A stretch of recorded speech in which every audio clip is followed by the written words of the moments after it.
Hello and welcome to the Home Screen Podcast. This is episode 19. Today I'm joined by Benji. How are we doing? You okay? Yeah, we're good. This is episode 19. Today we're going to be talking about the new Marvel film, Captain America: Brave New World.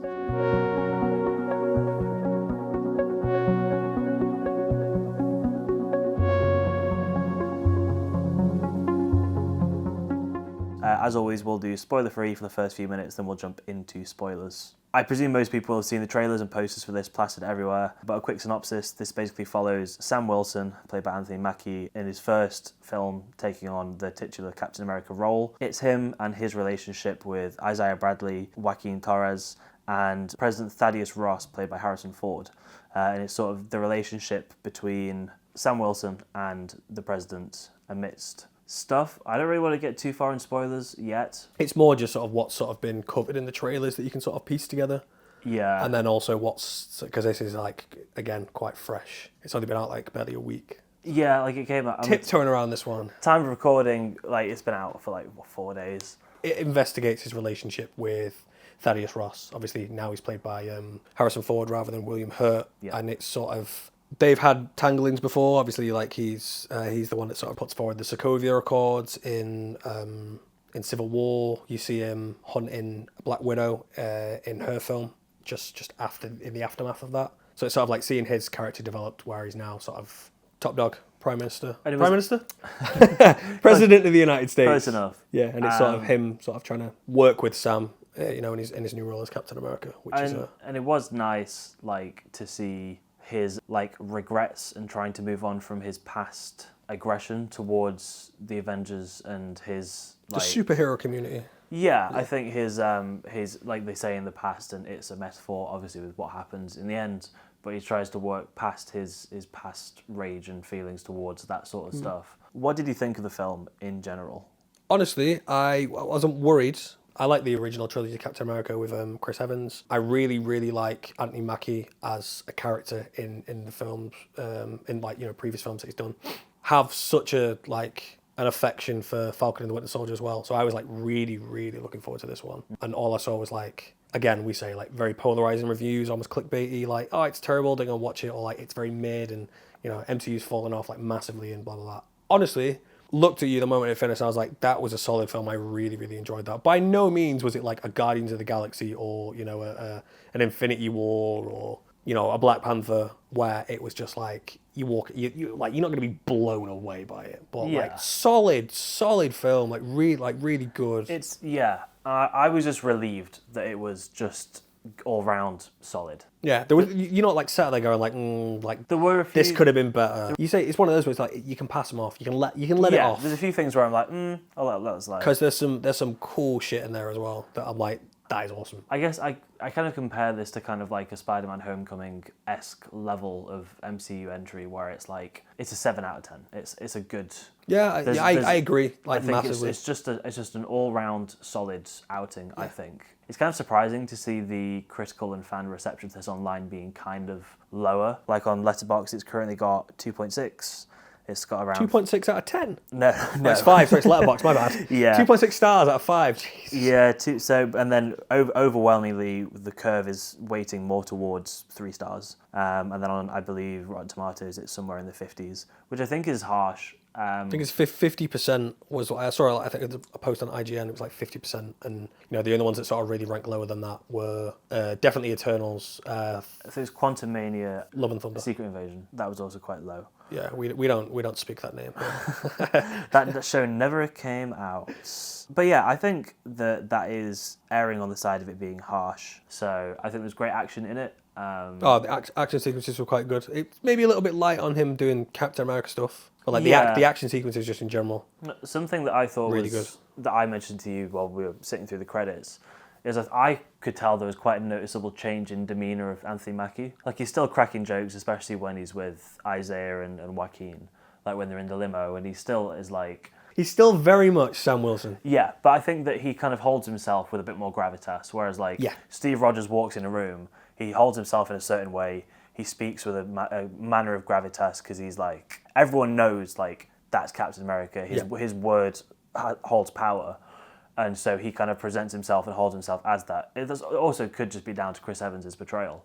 But you can see a bit more of that with Sam Wilson here. Like Yeah, he's like calling the he shots. stands on point. He doesn't mess around. Yeah, like I think at this point it's sort of like him growing to sort of like, I got a job to do. I think he says, there's a couple of lines where it's sort of like he says it. Yeah, It's like you've got to be on point, because if you're not, then bad stuff happens. like it's not him scrambling around, flustered, trying to put plans together. It's like he's very assured in everything he does. Like even in the, not to spoil, but there's a military naval combat scene. Like it's not like, what's the plan? It's like he's very assured and he has a plan for everything. So I think his character-wise, I think you can see some cool development. Really there. nice development, yeah. And the then- acting just in general, I think, from Mackie, Harrison Ford as well. I thought that would be like, you see him on the press tours and he's just sort of like, oh, I'm just here because it's fun and they're paying me kind of thing. But like he does really well in that film. He is just such a. I love him. Obviously, with Indiana Jones, Star Wars, Blade Runner, etc. Like he's just an incredible actor. But he never phones it in, even when it looks like he's just in it for a paycheck. Like he always just fascinating to watch. I think just his mannerisms and just how he portrays. Like he doesn't look bored when he's flustered and angry and struggling with things that we'll talk about in the spoiler section. Like he still is. He's not phoning it in. I think he's still delivering a pretty decent performance. Carl Lumbly as well. I think a few people have said like his portrayal of Isaiah Bradley is really good. It's nice to see that sort of being fleshed out as well, because you get a few notes of his past in Falcon and the Winter Soldier. Yes. I'm going to go straight into like spoilers there because that's been out for so long. Oh yeah. But maybe spoilers, don't know. But his past is, I think, it's like a Korean War vet, and then him being like betrayed by the country he serves and sort of incarcerated for 30 odd years, experimented on. Yeah, and then how he's very bitter towards just, I think, the patriarchy, the country. Him sort of wrestling.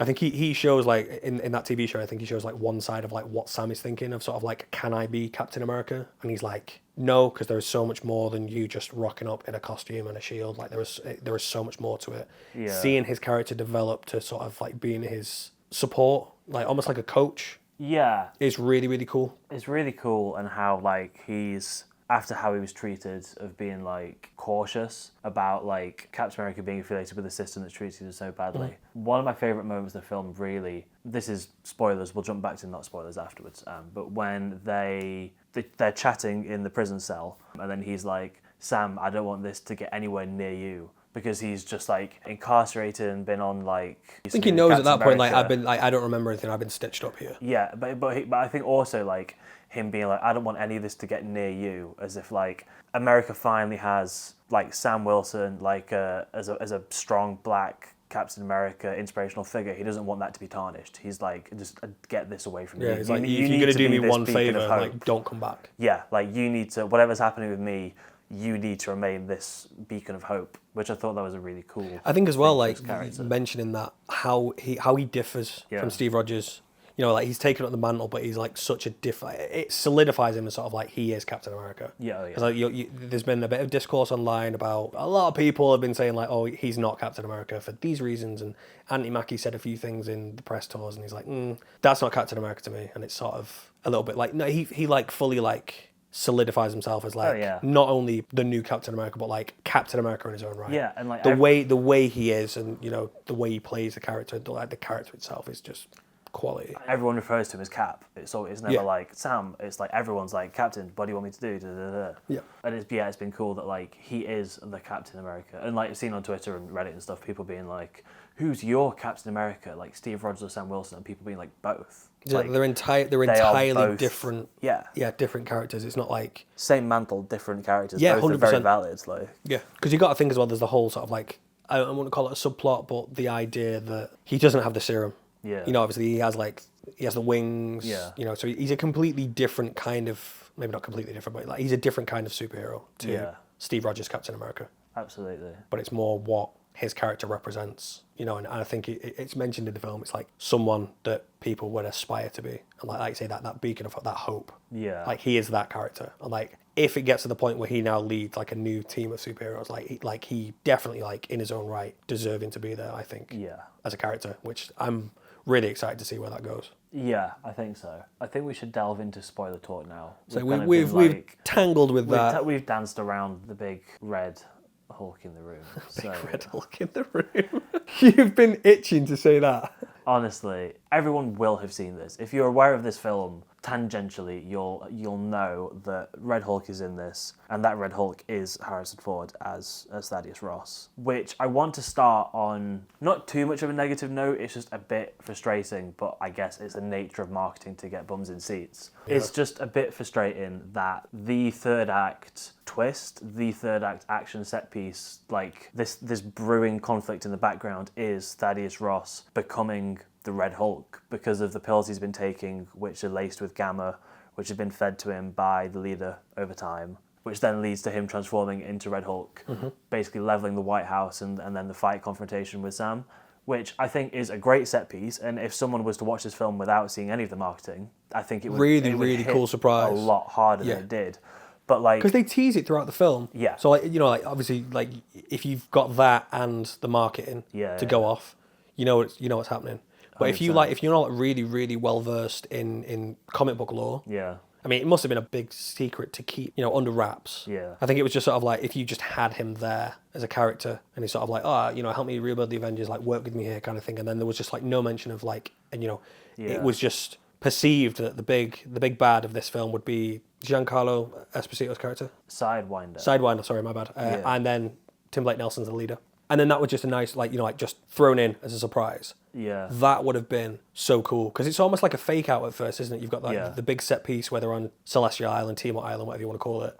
Yeah. And he's sort of like, you think he's about to explode. And then he doesn't. But then you obviously know that's coming like at the White House because you've seen it in the trailers. And so because of that, it kind of does take a bit of the punch away from that because you know it's coming. You said like as soon as we get out of the cinema, you can sort of like with the trailer, you can sort of pad that out and you can sort of like nothing was really surprising. You could sort of see where it was going and you could follow the string along. There was one or two scenes and some of the motivations about how the leader was basically being kept alive and used as Ross's think tank. That was a nice surprise. Some of the stuff in the lab. The inclusion of Shia Haas's character, Ruth Bet Seraph, like the Ross's head of personal security.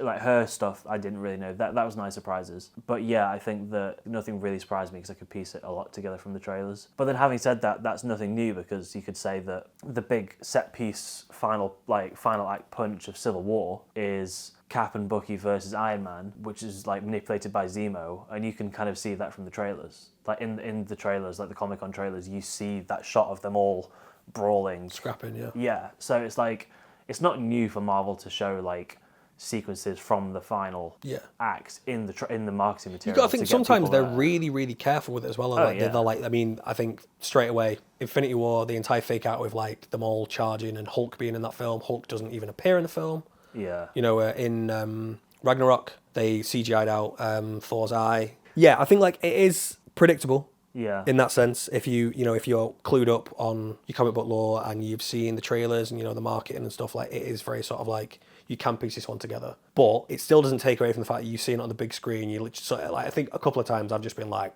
I sat there like, fuck, that is so cool to watch. Like to witness that on a big screen is mint. It's like as a like Marvel fan, like as a popcorn movie, as a viewing experience, loved it. Yeah. Absolutely loved it. Predictable, yes, but then like knowing that that's coming doesn't make me like angry when it happens. Like, oh, I knew it was coming. It's like, oh, this is this bit. Okay, that makes sense. It's like it's still very good. Your brain's just working overtime to sort of like try and fill in the pieces of sort of like how are we going to get to this bit because this bit's not appeared in the trailers yet. I think I like compared it to Homecoming. Yeah. I think having watched the trailer for Homecoming. Yeah. And then watching the film, I think the last one I remember is like I could very easily see like where that was going. Sort of like this happens, blah blah blah blah. And there's the whole thing with Tony taking the suit off him, and then like his final act is him in his homemade suit, and you could sort of see it. It didn't make it any less enjoyable like watching that film. Like it was, Spider-Man the MCU at the time was like mint. Again, going back to Civil War, really really like last minute snippet of one of the trailers when he's like under ruse and then he comes in. Had they just like kept that out completely and just fully kept it under wraps, and then have that happen in the film, that'd have been such a nice surprise. And it's not it wouldn't have been like one of them overbearing ones where like that's all anyone spoke about. It's sort of like that was a really cool inclusion. Like had they been able to keep that under wraps, or But again, that's just like, I think we're being very picky and perhaps a little bit like greedy here. But it's just as like not to be like as MCU veterans, but as like people that have like we sat through it all. I sat through Thor: The Dark World. I want more. Like, I guess, like, and it could just be hindsight. When you look back at most of them, they will tease final act things to get you there. Like in Multiverse of Madness, you could piece together there's going to be a final showdown against Wanda, Scarlet Witch, where Doctor Strange embraces, is it the Darkhold? Where basically like the zombified bodies and spirits come together. He's got that like 10-armed being like and sends all his ghosts out. Like, Oh, it's when he dreamwalks into his corpse or something. Yeah. Again, like really, really cool. Like Really cool. Now you've got the concept. I think because when you're in the film yeah, and you're watching it, you've got the context as well. yeah, Rather than it just sort of being like a clip, and it's like because it's really exciting to see something on a trailer. 100%. But again, it's like you don't have the context. It could have been manipulated. You can't second guess it. But I think like actually witnessing it in the cinema, even if you know or you can sort of like 90% guess what's happening, doesn't take away from the experience. 100%. I think people saying like, "Oh, that ruined the movie for me." Like it doesn't ruin a movie experience. It's not an outright spoiler. Yeah. Because I think if the people making the trailers and editing the trailers knew this would spoil the film, maybe because people do so much digging. Look at the No Way Home trailer. Oh yeah. Like what was it, like one of the Brazilian trailers or South American trailers, and you see like Lizard like recoiling. And everyone's like, oh, we know that Andrew Garfield and Tobey Maguire are going to be in this movie, like pretty much confirmed. And there was so much buzz around that. Are you telling me if you didn't sit in the cinema, sort of like this has got to happen, this has got to happen? When it happened, you weren't like, oh yes, like yeah, it's still super satisfying. yeah. And you can. This is not a new thing. You can do it with any. Like I can probably piece together, I would presume the first half of the major beats of Thunderbolts from the trailer of like the scenes and how we've seen from like a teaser trailer and 2 trailers. You can kind of piece together bits and pieces. But if you just go in as a film fan and you're there for a good time, it doesn't really matter. I always find it's interesting watching films, highly anticipated films, 2 times because the first time you kind of like your mind's just buzzing of like, what's going to happen when, that was cool, I like this, I didn't like this, you're kind of watching it. It might be because the podcast and the film critic side, and then a second time through, knowing where the beats fall, you watch every film differently. I think a second time through, you'll notice the pacing more, and you'll just be able to just like relax into it. Not that I was on the edge of my seat being like, what's happening next? But like, I think with some films, anticipation can like play a big part in how you feel about them. I feel like revisiting films that you've liked or like that you've watched in the cinema adds to sort of because like there's on rewatches you'll always like notice things like they have like a lot of Easter eggs I guess or like subtle nods to things. I feel like on a second watch because you sort of know what's coming. You're more attuned to like the little things. Yeah. Like I thought what was really cool was the song that they used to hypnotize is Mr. Blue. Yes. Whereas back in The Incredible Hulk, he was Mr. Blue. Of course, like that was his code name, and then when he was talking. Ed Norton's was Mr. Green, obviously, because he was the Hulk. Oh, that's R.I.P. cool, Ed Norton. Yeah, I do like that. It was just cool seeing, is it Tim Blake Nelson, the actor? Yeah, Samuel Stearns. Yeah. Because it was one of those with that I think that has been like one of the longest dangling plot threads in the MCU. Because it was a bit of a dark horse, The Incredible Hulk. For like the longest time, it was sort of Mark Ruffalo's Hulk. Yeah. When he first appears in the Avengers was sort of just seen as a Incredible Hulk. We don't really talk about that movie kind of thing. You know, like there's like maybe a little nod when he's I think when he's in New York and he's like, well, last time I was here, I kind of like broke Harlem. You know, in reference to the big scrap at the end with Abomination. Yeah, but there was nothing really sort of like it was almost forgotten about. Like Liv Tyler's Betty Ross was just not spoken about, and then up until I think Civil War, when William Hurt returns as Thaddeus Ross, that sort of ties it back. I think a few people have overreacted. They've been like, oh, it's a Hulk film with Captain America in it. There's a lot of like Incredible Hulk heavy, like, you know, plot heavy devices used. Yeah. But it ties it up really nicely. Like, I think like I wasn't really questioning the leader's motivations. Like, I think he was very bitter about, you know, what happens, you know, with Ross sort of leading him on with sort of like, I'll get you your life back, but you got to do things for me first. And then it's sort of that becoming his sort of like engine for revenge, his mechanism for revenge, whatever you want to call it. So it's sort of warranted, I guess. Like you can sort of see, like I'm not sat there going like, oh, come off it. You know, that's just not justifiable at all. Yeah. You can sort of see why he would do that. Maybe turning himself in at the end because he just comes out on the speakers and it's like, what's happened here? Like, could you not have just done this like over the phone like you've done for the rest of the movie? Yeah.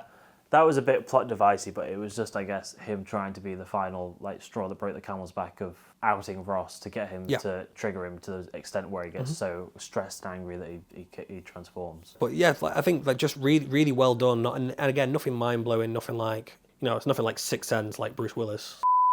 and you're like, oh my god, but still like up there, you know, Spoilers. like spoilers. I think it was really, really cool to see Bucky rock up, Sebastian Yes. Stan, That Man Has My Heart, and Liv Tyler as well. Yes. Like referenced quite a bit, and I thought there's like a scene where you get a little bit of a phone call, and it's like, while her picture's there, like, oh, that was really cool, but then like to sort of actually see her at the end was nice.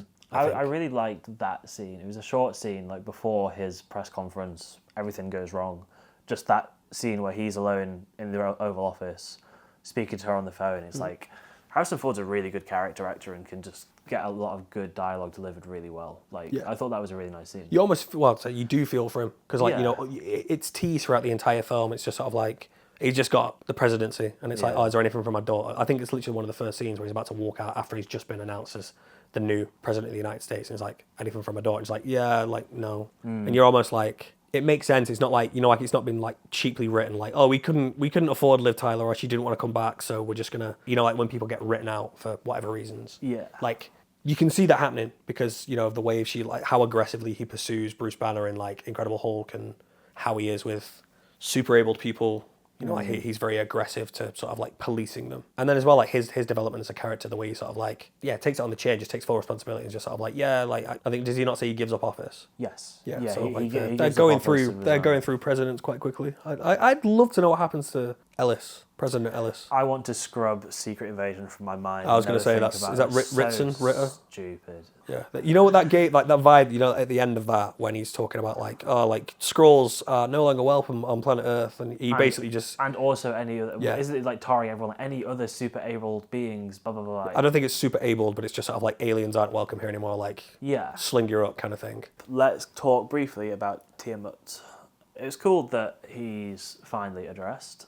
Oh yeah, the giant dead celestial poking out of the Indian Ocean. I think Let's it literally- finally have a arms race to get to it. It's referenced like once, I think in like an episode of She-Hulk, it's like someone's on a computer and you see it as like an article, like Yeah. big head floating in sky, what this? And you're like, that's all we're getting. But I think, you know, because they're doing so many different productions, and I think there's quite evidently between WandaVision and Multiverse of Madness, they don't communicate with character arcs sometimes. To have it finally addressed is really cool, and it's sort of explained away why it's taken so long, because it's not a case of, we've just discovered this. It's like multiple countries have, you know, sent resources and people over there to find it, and here's what we found. It's sort of like that little time jump, and it's explained away quite well. Well, didn't they establish that there's like research teams like already on it or in it? Like there's and research they've mined camps for- inside it, and they've started mining it, but only briefly, just as like proof of concepts of being like, this is. Yeah, I think they've mined it to the point where like they've got adamantium, because that is what Sideswipe is stealing at the start. Even though that was technically a setup. Something that I saw again on Twitter,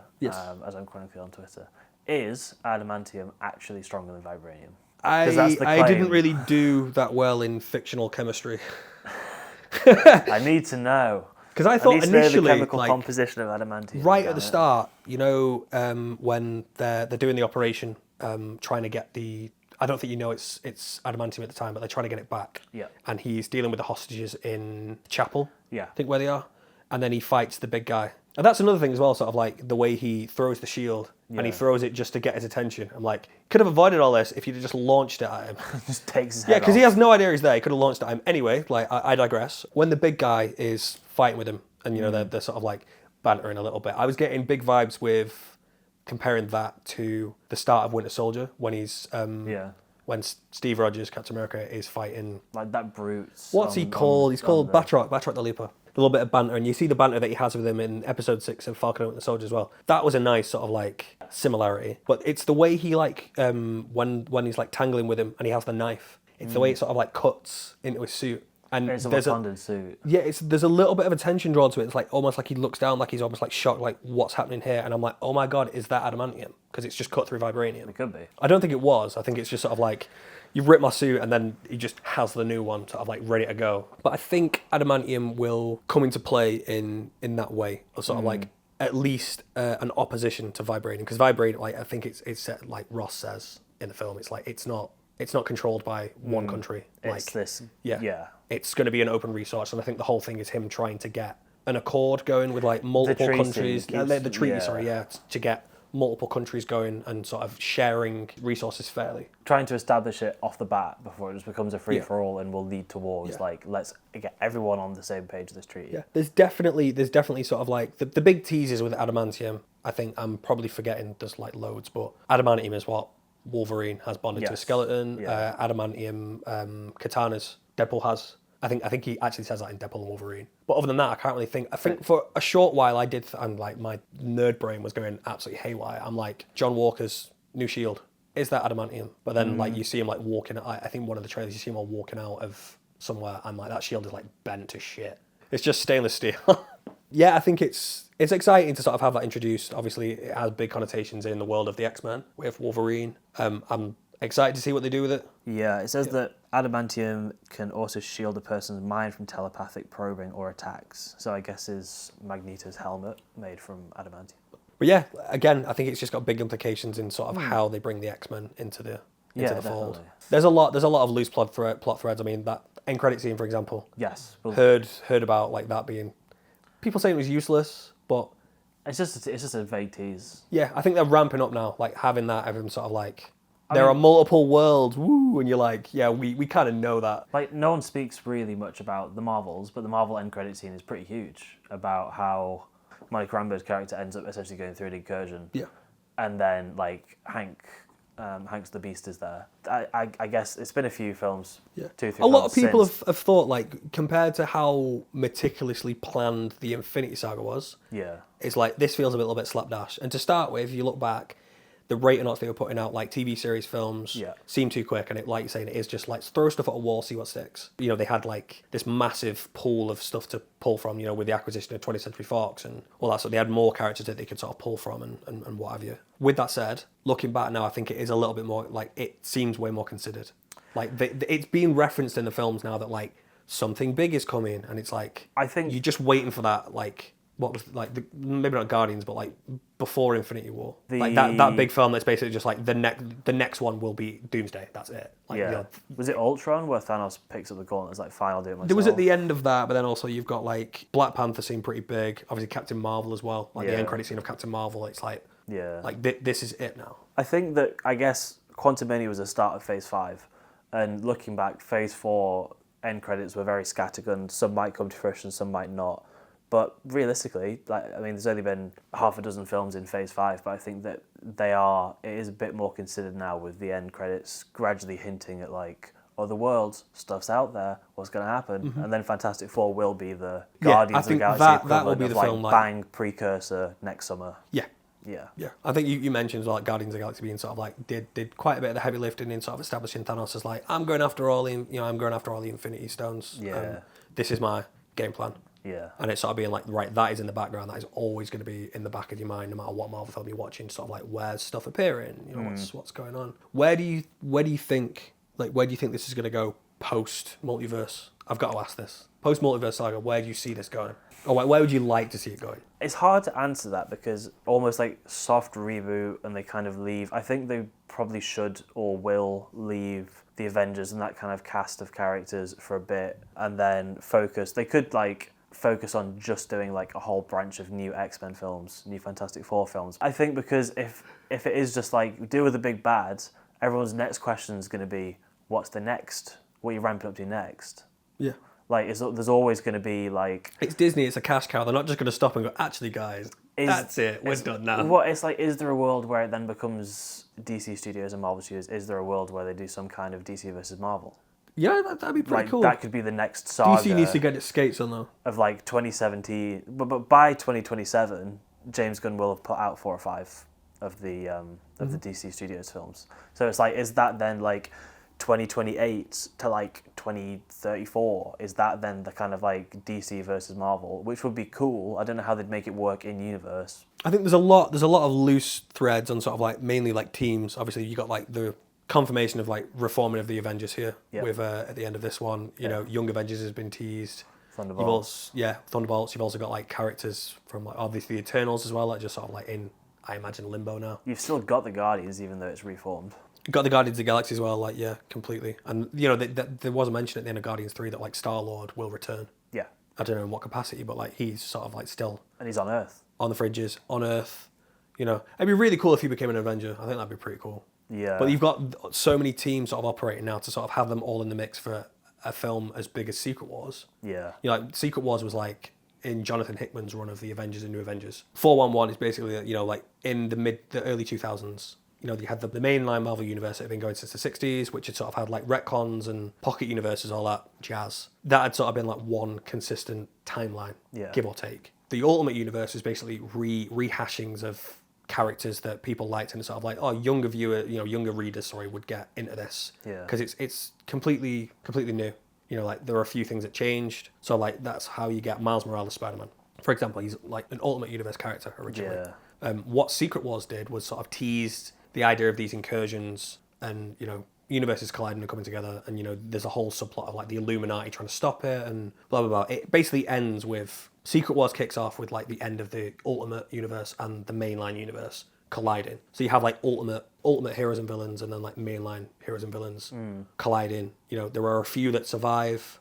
You have the event that is Secret Wars, and then at the end of that, you basically get like characters from both universes living on like they call like the Marvel Prime universe. Yeah. So I think it will go either like soft reboot where maybe it's referenced, but like, you know, it's sort of like we're drawing a line under this now. Everything happens before is sort of like maybe now could be different. Maybe not strictly not canon, but sort of easily retconned. I think because they're technically living on a new timeline or a new universe, all that, you know. I think where the Secret Wars happens, and then we, the audience, then we end up in one that's not 616.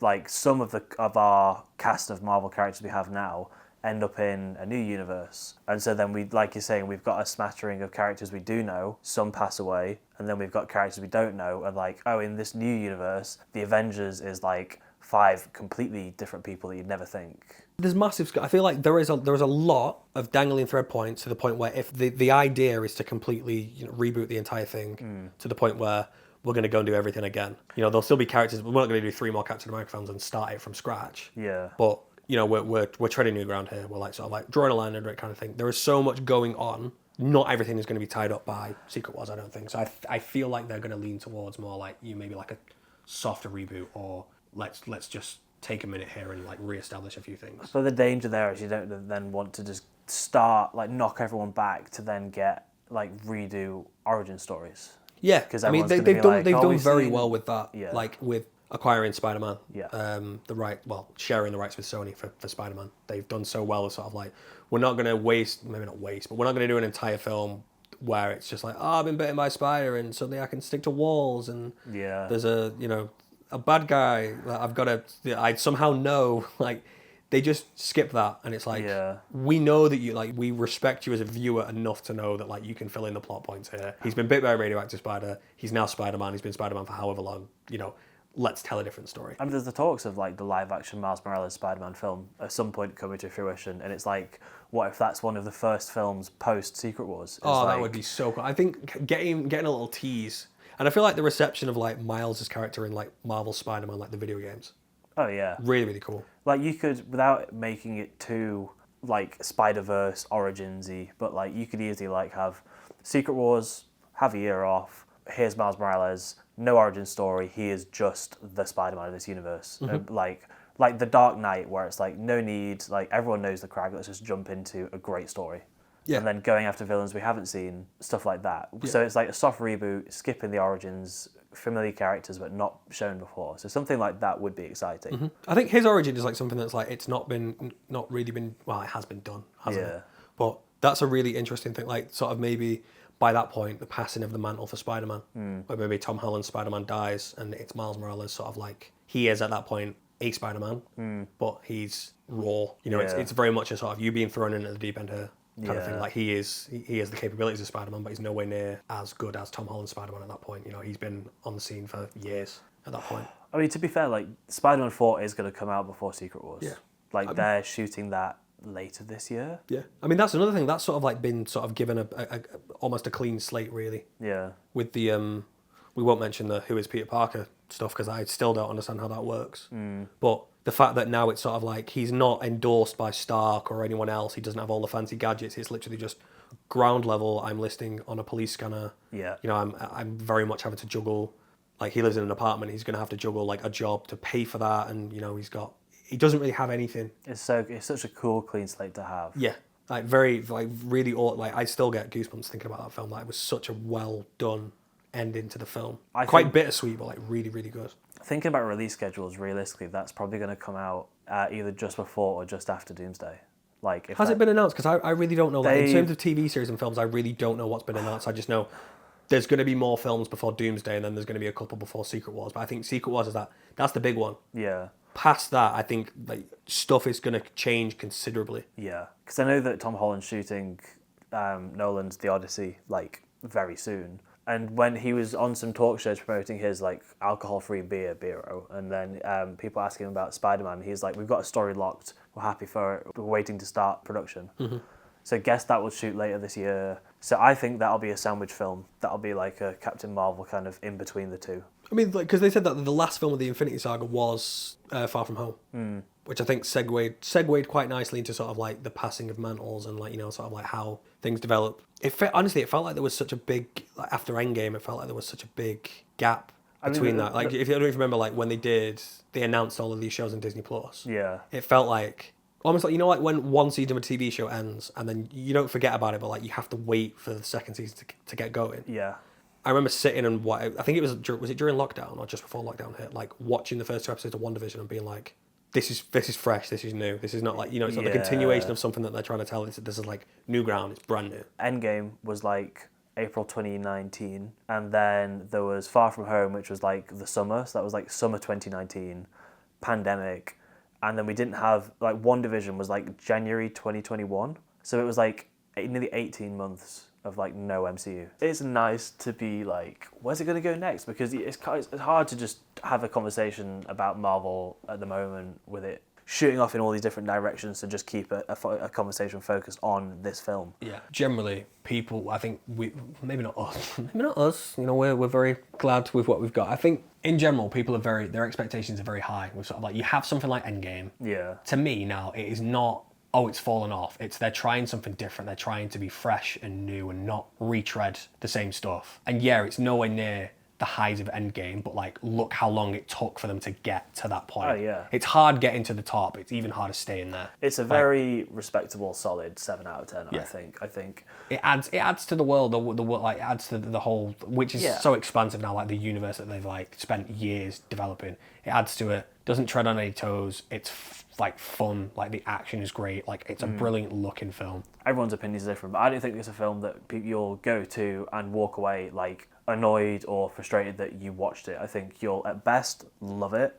At worst think, yeah, that was another like it's pretty decent MCU I read a film. review like one guy just sort of like, I walked out halfway through, and I'm like, at what point did you walk out? I'm sorry. Yeah. No, I think overall I liked it. So thank you for tuning into this episode of the Home Screen Podcast. Thanks again for joining. Not a problem. I will return to underneath your desk where I've set up camp for the inevitable next episode. I'll call on you in 3 weeks' time for the next one. Like, wake up! If you enjoyed this podcast, please check out our social media links. Everything's in the Spotify episode description. And we'll see you in the next one. Bye.